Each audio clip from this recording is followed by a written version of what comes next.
Hello, and welcome to Mr. Darkins at Cal History. This is part of a series of videos on the Scottish Wars of Independence, supporting the higher history topic.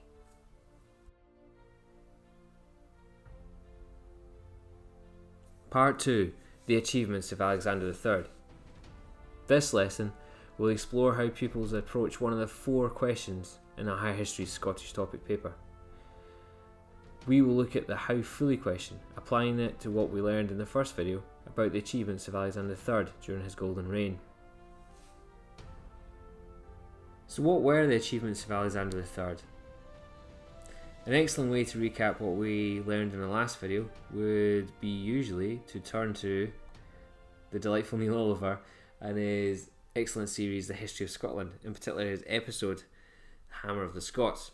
However, in lieu of copyright issues, we'll do it ourselves. The achievements of Alexander III. During more than 2 decades of successful rule, Alexander is known for defeating the Vikings at Largs in 1263. His victory sealed peace to the Vikings, which was formally ratified at the Treaty of Perth in 1266. This gave Alexander full control over the land of mainland Scotland and also removed the Vikings from the Western Isles. He sealed this treaty with the marriage of his daughter Margaret to the Norwegian king Eric II. Alexander also took the opportunity to assert his authority over his unruly nobles in the north and the west of Scotland. His campaign of 1265 saw him bring the Earls of Caithness and Ross into hand, along with a punitive raid to Skye, which brought the island under his control. Alexander also made a marriage alliance with England, marrying Princess Margaret, the daughter of King Henry III and the sister of the future King Edward I. While she lived, peace was guaranteed between the kingdoms of England and Scotland. Alexander, during this time, took the opportunity to set an established, firm and fixed border between Scotland and England. This had long been a source of agitation and conflict between the two kingdoms, and setting something down formally in law removed this as a source of conflict. Alexander also increased trade, which saw the kingdom prosper. Scotland's major income came through the export of wool through the eastern ports across the North Sea to Hanseatic League ports in Flanders and what would become northern Germany. Alexander invested the kingdom's wealth from this trade into building castles for protection. He also invested the kingdom's wealth into building monasteries, which would help to educate future generations of nobles and improve his kingdom. Our how fully question will focus on Alexander III's golden age and the success of his reign. This is an unusual approach, as in an exam, a how fully question will be set to cover information from one entire key issue of the topic. In the exam, this will either be on Alexander III and the succession problem from 1286 to 92, or on John Balliol and Edward from 1292 to 1296, or William Wallace and his role in Scottish resistance, or the rise and the triumph of Robert the Bruce. The value for us at this stage in the course is for pupils to gain a chance to practice one of the 4 key questions they'll face. Therefore, this question's scope is going to be narrowed down compared to what they would usually face. So what are the rules for answering a how fully question? Source contextualisation approach. Questions in this frame will obviously start with the phrase, how fully does source such and such? It will always be worth 10 marks in the exam. Up to 4 marks are available for linking information selected by candidates from the source back to the question. A further 7 marks are available for developing source points with relevant recall, providing relevant recall that is related to the question to set the source within its historical context. Pupils may choose how to balance how they get the 10 marks. They could select 3 points of information from the source and 7 from recall, or 4 from the source and 6 from recall. A specimen answer. The rest of this video will feature us tackling a source to build a specimen how fully answer together. The first rule to do in approaching one of these questions is to read the question and then the source.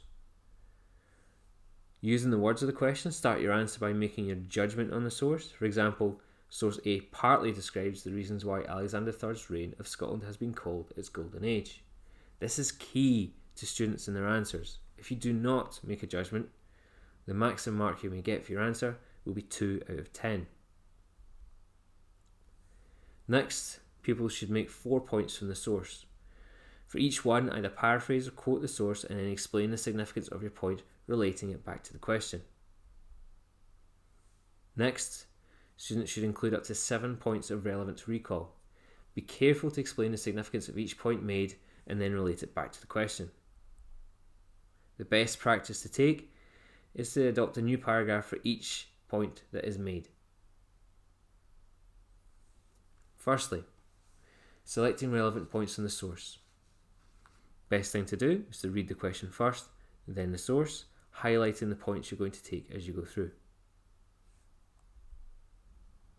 So, our question: how fully does source A show why Alexander III's reign of Scotland has been called Scotland's Golden Age? Let's read through the source. The first point to pick out is this: during his long reign, Alexander III's achievements included a steady increase in the kingdom's trade and economic wealth. Reading through, we'll be able to select at least another 3 points from the source that will be relevant to our answer. So as it says, other countries around the North Sea regarded Scotland as a profitable trading partner and a political ally. Ships built in Inverness were used to transport crusaders to the Holy Lands. Aberdeen was an important economic hub for the North Sea, and Berwick prospered due to the wool industry. On the west coast, boroughs such as Renfrew, Glasgow and Ayr still had important links to Ireland, exporting timber, hides, wool and fish. Scottish boroughs formed the economic backbone of Scotland, and under Alexander's peaceful and secure rule, they continued to provide significant support to the crown. We're going to use these 4 points highlighted from the source to build a specimen answer. As you can see, this is going to be colour coded with a key at the bottom. For red, we're going to draw points from the source that we've just highlighted. Blue will show how we link it back to the question. And then purple will give an explanation of the relevance or meaning of the point we have selected to link it back to the question. So for example, to start off, we make a judgment, linking back to the question. Source A partly describes the reason why Alexander III's reign of Scotland has been called its Golden Age. Our judgment is made. In our first paragraph for answer, the source tells us that Alexander III's achievements included a steady increase in the kingdom's trade and economic wealth. Here, we've used one of the points we'd highlighted from the source. Then we need to link it to the question, which we do by this. This shows one of the main successes of Alexander and why his reign has been called a golden age, as he made Scotland wealthy. And there our link is made. Now we need to explain how. The long period of peace under his reign allowed merchants and trade to flourish, establishing his rule as a time of prosperity for Scotland. This would be enough to gain us 1 mark for our answer so far. So we need to go on and write up another 3 points from the source.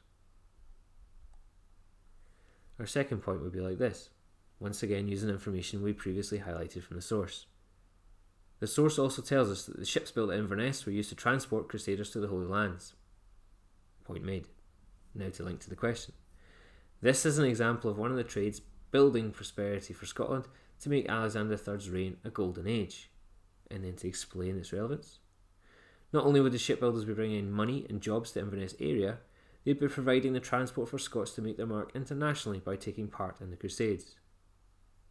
So here we're showing how it's becoming a golden age, as Scotland is having more of a footprint on European politics and culture at that time. Our third point from the source. The source also tells us that Berwick prospered due to the wool industry. Now we need to link to the question. This contributed to Alexander's golden age as it is an example of how Scottish towns and cities prospered under his rule. And now to explain its relevance. Berwick became the main trading port for Scottish wool exports to the continent, becoming a thriving, wealthy city. So far we have 3 points drawn from the source. As you can see, we're structuring each point as a clear, discrete paragraph. Moving on.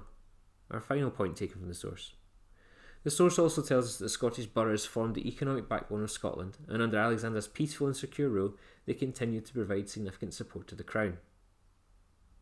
Valid point. Now we need to link it to the question. This was a key factor in building Scotland's prosperity, to make Alexander III's reign a golden age.